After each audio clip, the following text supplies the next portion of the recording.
nari umutetsi cyangwa se abo bita bakwikwi muri restaurant imwe. Byari bigeze nko mu masaha yine, hahandi akazi kaba kashyushye urwana nuko saa sita zigera ibiryo bibonetse, ibyuya n'ubushyuhe byandenze, ndimo ncunga inkone eshanu icyarimwe, numva umuntu arakomanze. He was my boss. Mbonye ari boss, umutima uransimbuka, ngira ngo wenda aje kureba aho ibiryo bigeze, abakiriya babaye benshi, but he was there for another reason. Nasanze azanwe n'ikindi. Boss arinjira aransuhuza, ndamwikiriza nti what's up boss? Boss ati Pablo, kuko nagushakaga wampa iminota nk'ibiri gusa. Ndamubwira nti ya nta kibazo mwambwira boss. Boss yari afite ibaruwa mu ntoki, mbona mu maso ntameze neza. Ati Pablo, mbabarire nzanye amakuru atari meza. We have to let you go. Twasanze ari ngombwa ko tukureka ukigendera. Ndikanga ni but boss, ngende umwe mu bakozi mufite bakora neza hano, kubera iki? Why me? Boss ati ya ndabizi, ariko amafaranga ntari kuboneka neza, tugomba kugira abo dusezerera. Nizere ko ubasha kubyumva. Mu gihe nari ntarumva neza ibyari byo, mbona hari umwe mu bakozi twakoranaga nawe wari ushinzwe ibindi aje gukora n'ibyo nari ndimo nkora. Baza boss nti then how am I supposed to pay my bills? Inzu ndayishyura iki boss? Ndabahoni. Boss ankomanga ku rutugu ati I don't know, but I'm sure you're gonna figure it out. Mbabaye cyane rwose. Nakuyemo itaburiya n'ingofero nari nambaye mu mutwe y'akazi, fata agakapu kanjye ndataha.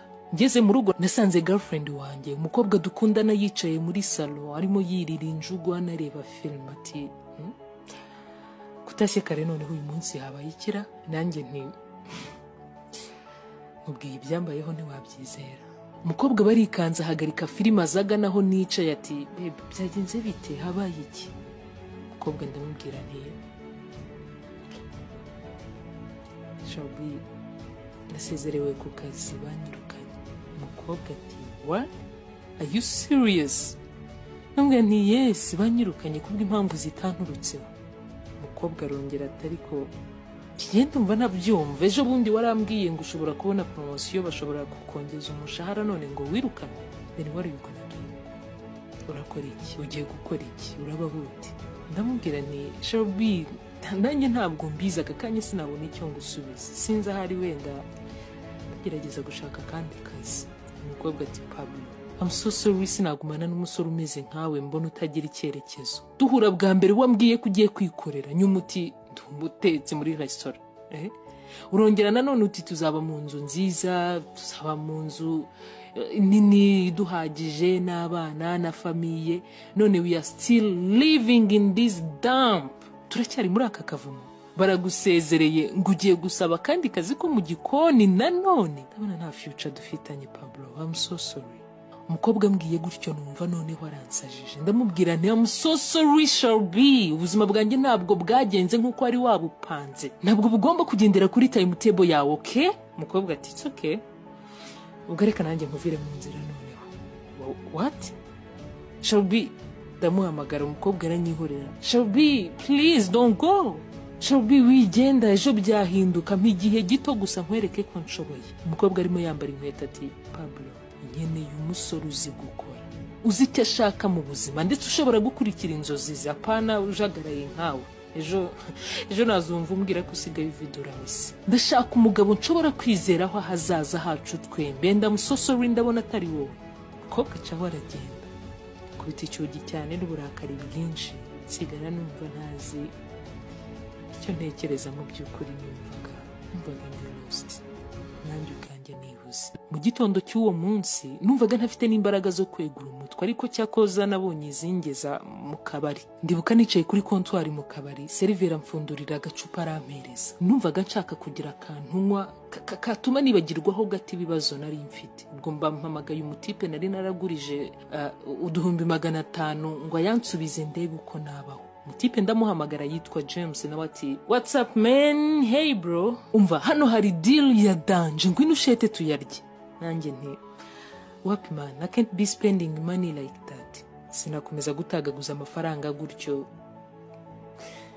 Ejo nirukanwe ku kazi. ahubwo niba ufite twa dufaranga watunsunikira nubwo bwose ntakunda kwishyuza ariko meze nabi. Umutipe ati I'm so sorry bro, ntabwo nari nzi ko ari uko byakugendekeye, I'm so sorry, ariko unyihanganire kabisa y'amafaranga narayasheteye, narayabetinze kandi match nayo ntiranaba, sinari nzi ko uzayakenera byihuse gutyo.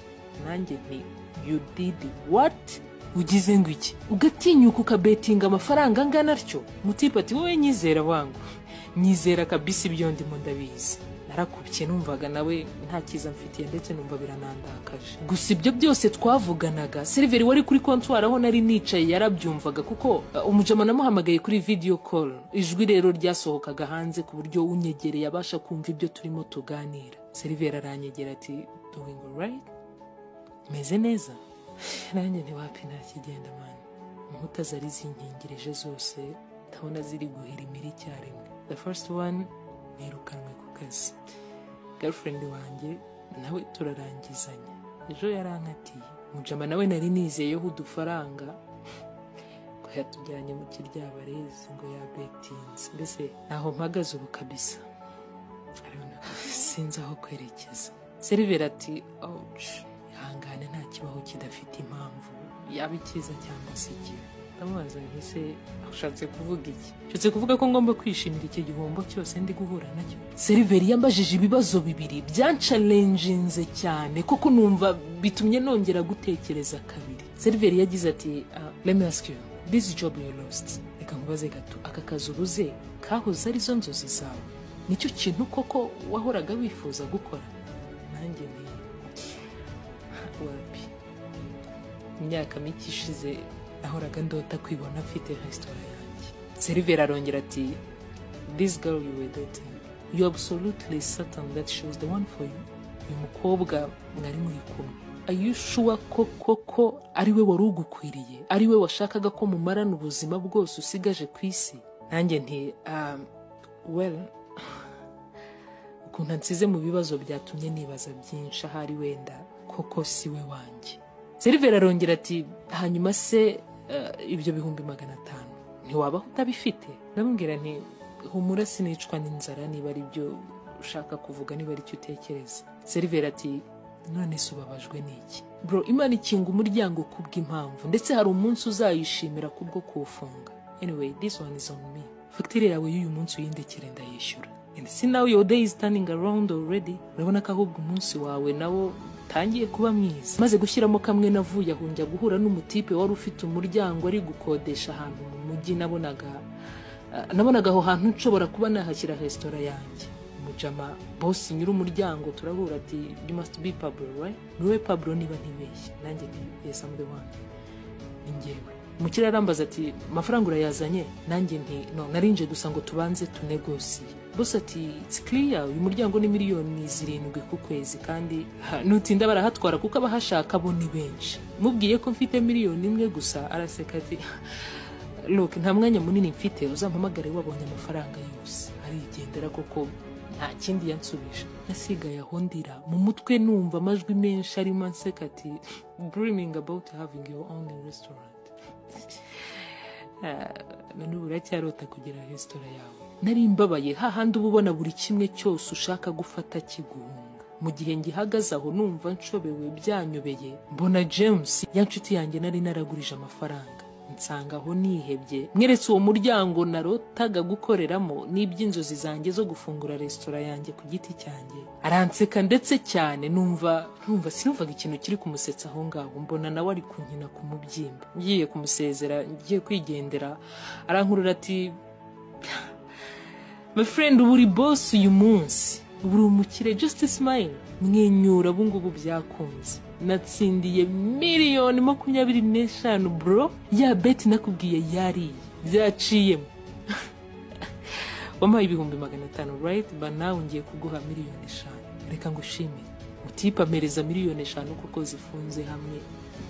Numva ndishimye ndetse cyane birandenga, ariko mbanza kwanga kuyafata kuko naravugaga ni ndamubwira nti wangu naguhaye serivisi gusa nk'inshuti, ntabwo byari condition, ntabwo ari condition nashyizeho ko ugomba kuyansubiza uyadaborinze inshuro ntazi. James ati no bro, it's okay, ndakwinginze yafate kuko iyo ataza kuba wowe nanjye yose ntabwo mba nyabonye. Mu mutwe ibitekerezo byahise byirukanka cyane, ndavuga ni okay, ubwo mbonye miliyoni 5 ibyo ari byo byose sindi bubura umuntu nk'ebyiri mu bantu banjye ndaba mbonye inzu.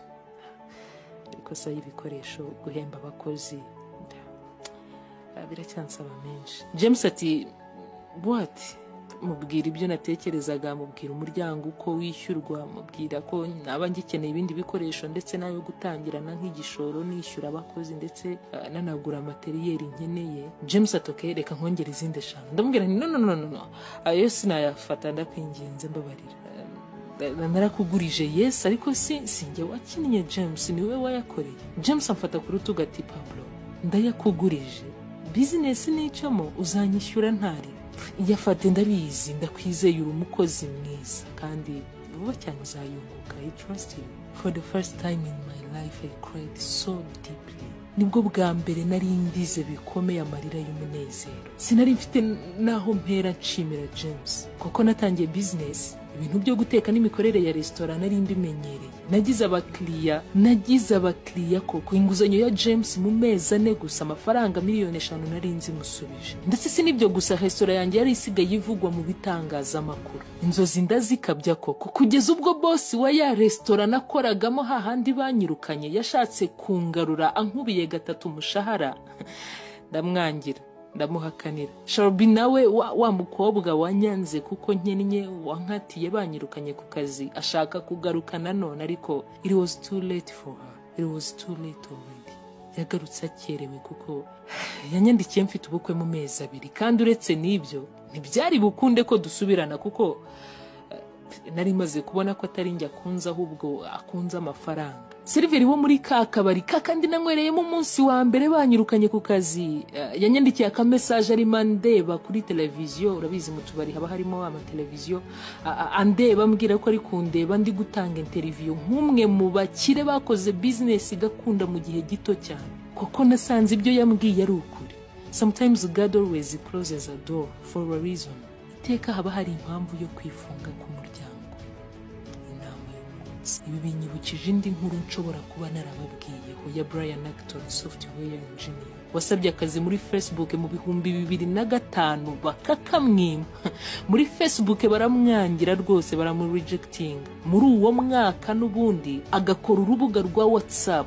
Iyi WhatsApp mubona ntabwo yavumbuwe na Mark Zuckerberg, no? Iyi WhatsApp yavumbuwe na Brian Acton. Amaze kuyikora muri uwo mwaka w'2009 ari nawo bamwimye amakazi. Ya Facebook yakamwimye muri 2014.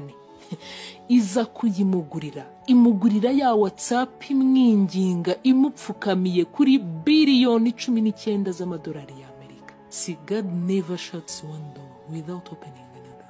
Imana ikinga umuryango umwe ari uko imaze gukingura undi.